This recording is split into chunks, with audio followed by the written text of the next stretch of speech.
சரி நம்ம எங்கேயோ சுத்தி எங்கேயோ போயிட்டு இருக்கோம். மக்களுக்கு தேவை என்ன? ஏப்பா அவன் சொந்த கதை சோகத்துல வரமா வை. நாங்களும் கஷ்டப்பட்டோம். எங்களுக்கு கஷ்டத்துக்கு வழிய சொல்லு. அப்ப நான் எப்படி ஒரு நல்ல நிலைக்கு வந்திருக்கேன் அப்படின்னு ஒரு இடத்துக்கு வந்துட்டோம்ல. இதுக்கு என்ன காரணம்? நான் ஒரு விஷயம் பண்ணேன். இத சொன்னா நெறைய பேர் என்ன சொல்லுவாங்கன்னா, அதுல 1000 காரணம், கருத்துக்கள் ஒண்ணு திணிப்பாங்க. மக்கள் அதெல்லாம் காதுல வாங்க மாட்டாங்க. நான் இப்ப சொல்ல இப்பயும் போற நமக்கு விஷயத்துல கஷ்டங்கள் இருக்கதான் இருக்கதான் செய்யுது. செய்யுது. எப்பயுமே இருக்கும். இருக்கும். எல்லாருக்குமே எல்லா நம்ம இப்ப கஷ்டமும் நல்லா இருக்குன்னு இருக்கதான் சொன்னா என்னன்னா, செய்யும். நம்ம உயிரோட இருக்கோமா? முதல்ல 3 இருந்ததுக்கு வேள இப்ப நம்ம சாப்பிடுறோமா? ஆமா. இப்ப நமக்கு இருக்கும். அந்த உண்ண உணவு, வந்திருக்கோம். அடுத்த உடுத்த காலத்துல நம்ம உடை கடவுள் இருக்கு. தந்திருக்காரு. இது ரொம்ப தேவையான விஷயம். இது வந்து ஆகா ஓஹோன்னு சொல்லல. தேவையான மாற்றம் நடந்திருக்கு. நம்ம அடுத்த நாளைக்கு இன்னும் போகணும். ஆமா. சரி, இப்ப நம்ம என்ன சொல்ல வரோம்னா, இப்ப மக்கள் வந்து எல்லாமே நான் சாமிய கும்பிடுறேன், எல்லாம் செய்றேன். ஆனா எனக்கு ஏன் நடக்க மாட்டேங்குது? என் கஷ்டம் தீர மாட்டேங்குது. இந்த கஷ்டங்கிறது முதல்ல பொருள் சார்ந்த கஷ்டம் தான் முதல்ல வருது. அப்ப இதுல இருந்து வெளிய வர்றதுக்கு நான் ஒரு வழி சொல்றேன். இத நான் அனுபவிச்சு, இன்னைக்கு அனுபவிச்சுட்டு இருக்கிற ஒரு விஷயம். இத பத்தி நான் இப்ப சொன்ன உடனே, ஒவ்வொருத்தரும் ஒவ்வொரு விதமாக பிரிச்சு பேசுவாங்க. அதையும் நான் சொல்லிடுறேன். அது எதுவும் காதுல வாங்கக்கூடாது. இதுக்கு அப்படி இப்படின்னு ஏதாவது ஒண்ணு சொல்லிட்டு வருவாங்க. நெறைய பேர் வருவாங்க. ஆனா அவங்க எல்லாம் உண்மையே பெருசா வந்து மத்தவங்களுக்கு எதுவும் செய்யணுங்கிற அந்த மாரி யோசனையே கிடையாது. அவங்க கருத்த திணிக்கிறதுன்னு வருவாங்க. அதெல்லாம் மக்கள் காதுல வாங்காம நான் சொல்றத கேட்டுக்கோங்க. இலுப்பை எண்ணெய். இந்த இலுப்பை எண்ணெய் வந்து ஒரு 1/4 லிட்டர் வேணும். ஆமணக்கெண்ணெய்ன்னு சொல்லக்கூடிய விளக்கெண்ணெய். முத்தெண்ணெய்ன்னு சொல்லுவாங்க. இந்த எண்ணெய் வந்து ஒரு 1/2 லிட்டர் வேணும்.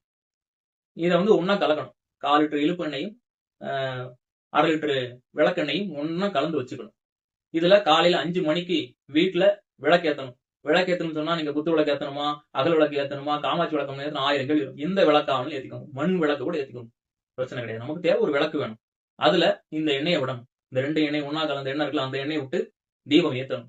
கை, கால், முகத்த மட்டும் கழுவிட்டா போதும். வீட்ல யார் யார் இருக்கீங்களோ, கணவன் மனைவியா இருக்கிறவங்க சேர்ந்து காலைல 5 மணிக்கு எந்திரிச்சு கை, கால், முகத்த மட்டும் கழுவிட்டு, பல்ல தேய்ச்சுக்கிட்டு, இந்த தீபத்த ஏத்தி வச்சு கிழக்கு முகமா ஏத்திக்கணும். ஏத்தி உட்கார்ந்துட்டு, உங்களுக்கு என்ன கடவுள பிடிக்குமோ, முருகனோ, பிள்ளையாரோ, பெருமாளோ, என்ன கடவுள வேணாலும் நெனச்சுட்டு, அதுக்குண்டான ஒரு மந்திரத்த சொல்லி நீங்க வேண்டுங்க. வேண்டுனால் 48 நாள் விடாம இத 2 பேரும் சேர்ந்து செய்யணும்.